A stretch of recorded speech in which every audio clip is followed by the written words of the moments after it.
Essa semana é semana do Dia das Crianças e eu quero falar um pouquinho para você sobre a criança interior que vive dentro de nós. Sim, gente, todo mundo já foi criança. E essa criança, ela viveu determinadas situações durante a vida. Pode ter sido uma infância muito legal, pode ter sido uma infância traumática, pode ter sido uma infância turbulenta, pode ter sido uma infância calma. Tudo depende, tudo depende da criação, tudo depende do sistema, tudo depende de onde que veio aquela criança. Tudo depende o que a criança passou na infância, porque determinada situação pode ter sido traumática para um e uma situação semelhante não ter sido traumática para outra. Então, varia muito de pessoa para pessoa nessas situações. Mas qual é o problema, né, da criança interior, vamos dizer assim? Quando a gente tem uma criança interior ferida, a gente tem esse reflexo de todo aquele acontecimento, de todo o trauma. Ela reflete aquilo no dia a dia, ela reflete aquilo na vida adulta. Ela se bloqueia para determinadas situações na vida adulta, ela não se acha merecedora muitas vezes. Às vezes ela se coloca em segundo lugar, às vezes ela não se coloca como prioridade porque às vezes teve muitos irmãos e ela era mais velha. Minha pequena brincando. Às vezes era a filha mais velha. E por ser a filha mais velha, tinha muito mais responsabilidade que os mais novos. Porque os mais novos pensavam mais em brincar e os mais velhos, por questões, né, de ter muitos irmãos, se sentiam responsáveis pelos mais novos. Isso gera vários traumas para aquela criança que tem que cuidar dos irmãos mais novos, porque ela se sente responsável. Ela como se ela adultecesse, né? Ela amadurecesse muito mais rápido que os mais novos. E os mais novos são muito mais livres que os mais velhos. O mais velho sempre busca ser a criança mais boazinha. É aquela criança que é mais reprimida. Porque precisa se colocar em segundo lugar. Antigamente existia muito disso. A criança se colocava em segundo lugar, se colocava em segundo plano, porque entendia que se colocando em segundo plano, ela conseguia mais atenção da mãe. Por quê? Porque a mãe dava para ela mais mérito por cuidar dos mais novos, porque colocar a mãe dava mais responsabilidade para ela. E ela entendendo que tinha mais responsabilidade, ela se sentia mais amada. Porque é isso que a criança faz, ela só tenta buscar o amor dos pais. Então, quando ela não consegue encontrar o amor dos pais, ela se reprime.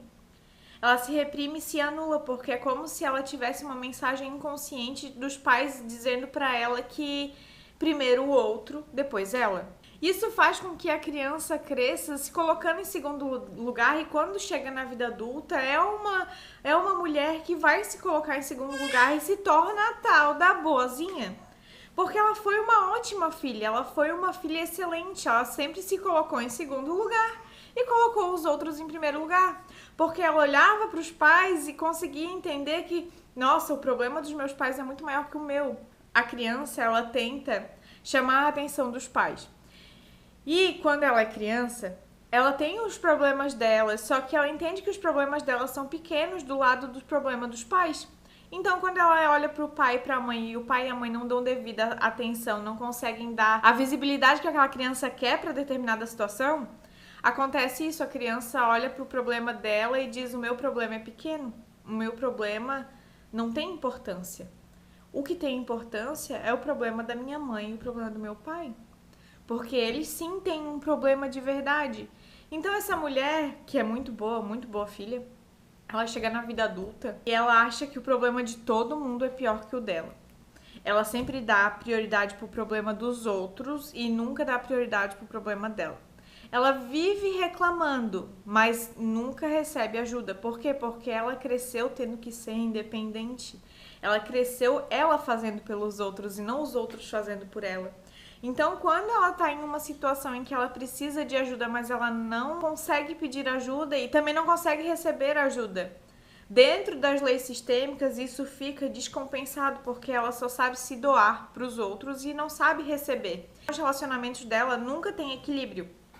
No relacionamento de casal, normalmente ela vai ser aquela mulher que encontra um homem muito infantil ou muito feminino, muito delicado, e muito amoroso, carinhoso, mas não tem impulso na vida, não tem firmeza, não tem força na vida. E isso gera diversas disfuncionalidades, porque ela assume o lugar da mãe do marido, ou ela assume o masculino. Então, quando ela assume o lugar da mãe, que é aquele lugar de que eu faço, eu me dou para esse relacionamento, deixa que eu faço por você, deixa que eu assumo a responsabilidade. Às vezes assume até a responsabilidade que não é dela, que é dele mesmo, e assume, faz tudo e não dá espaço pro marido. Trata ele como filho. E aí, gente, aí é que mora o perigo. Por quê? Porque a mulher que é boazinha demais, que não se impõe, que só ajuda os outros, é aquela mulher que é muito boa pra todo mundo. Ela só não é boa pra ela mesma. Ela não é boa pra ela mesma, ela vive pra agradar os outros, ela não sabe se posicionar, ela não sabe colocar o outro em posição de ser desagradável, ela não consegue desagradar os outros. E isso gera pra ela muitas disfuncionalidades. Por quê? Porque ela não consegue demonstrar a raiva que ela tem contida, e ela tem muita raiva contida no coração dela. Por quê? Porque quando ela era criança, ela não queria se colocar em segundo lugar. Quando ela era criança, ela não queria ter que deixar os problemas delas de lado e olhar para os pais e dizer: nossa, os teus problemas são maiores. Óbvio que os problemas dos pais eram maior. Só que ela, no inconsciente dela, ela teria que ter sido atendida por aquela determinada situação que ela se colocou de lado e que foi a chave para ela se colocar de lado o resto da vida dela. E isso faz, gente, com que a mulher não tenha prazer na vida, não tenha prazer de viver a vida, porque uma vida de tentar agradar os outros é uma vida frustrada, é uma vida triste, é uma vida em que a mulher vai passar a vida toda reprimida e submissa. Gente, isso é muito triste. São completamente opostos. A raiva é o oposto do prazer. A raiva é o oposto da alegria, a tristeza é o oposto da alegria. E a mulher, quando ela tá reprimida, quando ela é uma mulher que ela não tem impulso na própria vida, quando ela não sabe se colocar em posição de desagradar os outros, quando ela não sabe dizer não sabe impor os seus limites, ela não vai ser uma mulher que vai ter prazer na vida, não vai ser uma mulher que vai prosperar, ela não vai ser uma mulher que vai tomar a frente e as rédeas da própria vida. Ela vai sempre esperar para colocar o outro em primeiro lugar, porque o outro é mais importante do que ela mesma. Isso é a maior falta de autoestima que uma mulher pode ter. Isso é a maior tragédia da vida de uma mulher, fazer isso. É se colocar em segundo lugar. E quando ela se coloca nesse lugar, para ela conseguir sair, é muito difícil. Não é impossível, porque eu fui uma filha boazinha. E muitas vezes, gente, eu me coloquei em segundo lugar para colocar outra pessoa em primeiro, porque o outro era muito mais importante do que eu, porque eu tentava agradar os outros para ser aceita, porque eu queria ser aceita. Porque eu cresci com muitos primos. E eu era uma das mais novinhas, eu acho, daquela remessa, vamos dizer assim. Então, gente, eu queria muito ser aceita, e pra ser aceita eu tive que me reprimir muitas vezes pra tentar caber onde eu queria me encaixar, porque a criança, ela quer se encaixar, ela quer pertencer. E pra eu pertencer àquela quantidade de primo, eu tinha que ter determinadas ações, determinadas situações que não faziam sentido pra mim, mas eu tentava colocar aquelas outras crianças em primeiro lugar, em agradar elas, em fazer com que elas me aceitassem. Só que o segredo tá aí, gente. Eu nunca fui aceita.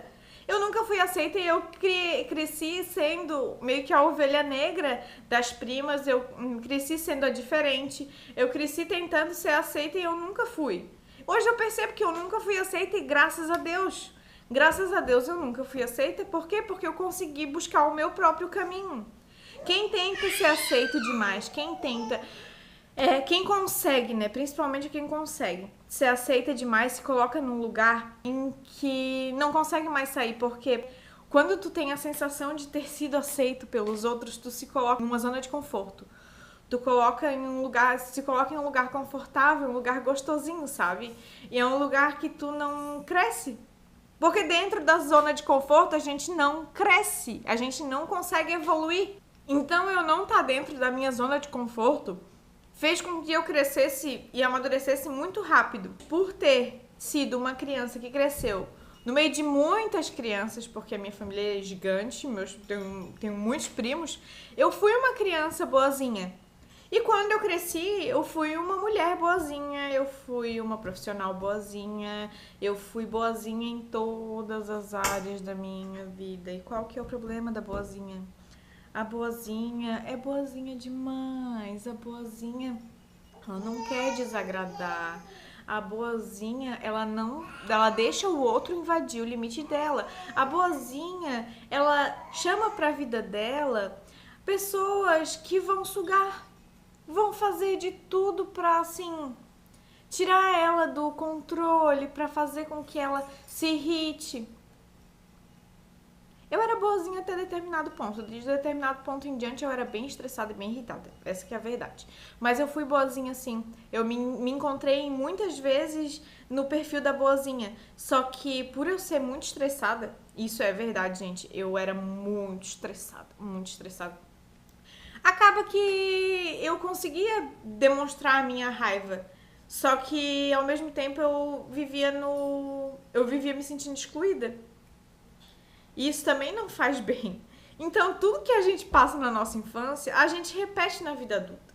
E é triste, gente. É triste, triste, triste. Porque quando a gente começa, né, no autodesenvolvimento, no autoconhecimento, a gente só mexe na infância. A gente mexe muito na infância. Porque a maioria dos traumas que a gente tem é na primeira infância, desde a barriga da nossa mãe até os 7 anos de idade. Então, ali, a gente tem um período em que a gente tem muitos traumas com muita facilidade. Às vezes, situações que não tem nem muito sentido, assim, mas foi traumático.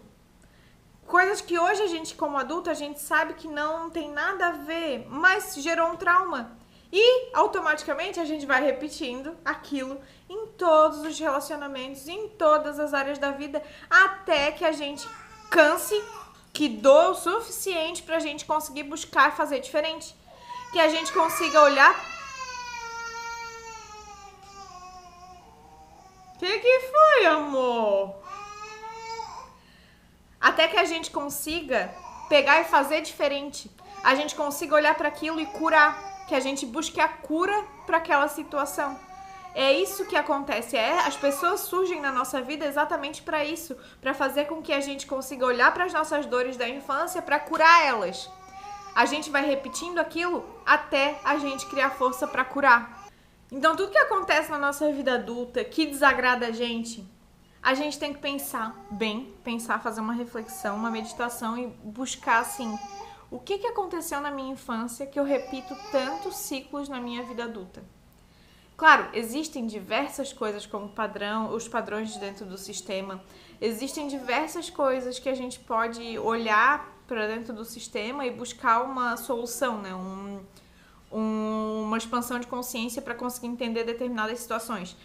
Mas a maioria dos traumas e das coisas que a gente repete, esses ciclos de repetição que a gente tem muito fundamento da nossa infância. Tudo que a gente faz na nossa infância tem um reflexo na vida adulta. E às vezes, se a vida tá travada no nosso cotidiano, na nossa vida adulta, vai ter um ponto da tua infância que vai estar travado e a tua criança tá presa lá repetindo isso na tua vida adulta. Porque dentro do processo da constelação, eu sempre gosto de trazer, quando a gente constela a criança interior, eu gosto de trazer essa energia junto com uma energia bem leve, assim, porque na maioria dos traumas são bem pesados. Então, a gente sempre tenta buscar maior força possível para conseguir olhar para aquela criança, acolher ela, né, principalmente, e conseguir trazer uma leveza para que a gente consiga ver a vida com a diversão da criança, para que a gente consiga olhar a vida pelo óculos da criança e achar graça nas coisas no cotidiano. Porque quando a pessoa está muito presa nos traumas de infância, a gente tende a ver a vida com óculos, vamos dizer, com óculos sujos, sabe? Quando a gente bota um óculos sujo que a gente não consegue enxergar direito a realidade, que a gente vê tudo meio embaçado, que a gente vê tudo meio triste, que a gente vê tudo meio num aspecto meio pesado, é mais ou menos isso que eu quero dizer, sabe? Que a gente vê a vida meio deprimida, meio triste. Porque é assim que a criança se sentiu triste, se sentiu deprimida. E isso não só na infância, não só até os 7 anos, a gente na verdade, vai ressignificando traumas da vida inteira, né? Mas principalmente ali dos 0 aos 7 anos. E depois dos 7 até os 25, 24 anos, que é a fase de adolescência, também tem muitas coisas que a gente começa a repetir na vida adulta. Que a gente vai repetindo e vai repetindo, vai repetindo, até que dor suficiente, que traga dor suficiente pra dentro de ti que tu consiga resolver. Que se tu não tiver força pra resolver, se tu não ficar tão desconfortável assim na tua zona de conforto, tu nunca vai resolver as coisas e vai viver nesses ciclos de repetição da tua infância. Isso é muito triste, gente. Para uma mulher, isso bloqueia completamente a prosperidade, a saúde, a família, o relacionamento, os filhos, tudo, tudo, tudo, tudo. Isso bloqueia tudo, gente. Então, sempre que vocês se virem, né, que vocês se enxergarem dentro de uma situação triste, de uma situação que te deixa pra baixo, em uma situação em que tu já repetiu aquilo, fica pensando, onde que a minha criança tá parada? Onde a minha criança tá parada? Onde a minha criança tá parada? E vai se perguntando até que você encontra a situação que te deixou presa naquele ciclo de repetição. E isso, gente, dentro do processo da constelação é muito nítido, é muito claro e é muito óbvio de enxergar. Só que, às vezes, pra gente sozinho conseguir enxergar isso, demora muito. E esse vídeo, sim, vai ficar com a Amable cantarolando no fundo, engrisando. Vai ficar porque esse vai ser o charme do vídeo. E, gente, se esse vídeo fez sentido pra ti que assistiu até agora, curte esse vídeo, compartilha com alguém que tu sabe, assim, no teu coração que vai fazer sentido esse vídeo pra essa pessoa. Compartilha com ela, mostra pra ela que tem um outro lado, que tem um porquê, essa dor, esse sofrimento e esses ciclos de repetição que ela tá vivendo no dia a dia dela. Então, fica aqui o meu convite pro próximo vídeo. E quem tem interesse em fazer uma constelação, em buscar entender onde que a criança ficou parada, onde que a criança tá travada e onde que tá travando a tua vida, me chama no Instagram, me chama no WhatsApp, conversa. Porque a constelação, gente, ela muda sim o teu jeito de ver a vida. A constelação, ela muda sim o teu jeito de viver. Ela faz sim tu conseguir se empoderar do teu lugar de direito dentro do sistema, do teu lugar de força pra ir pra vida. Esse é o meu convite pra você que quer mudar de vida, que quer transformar de vida. E fica um beijo grande no coração de vocês.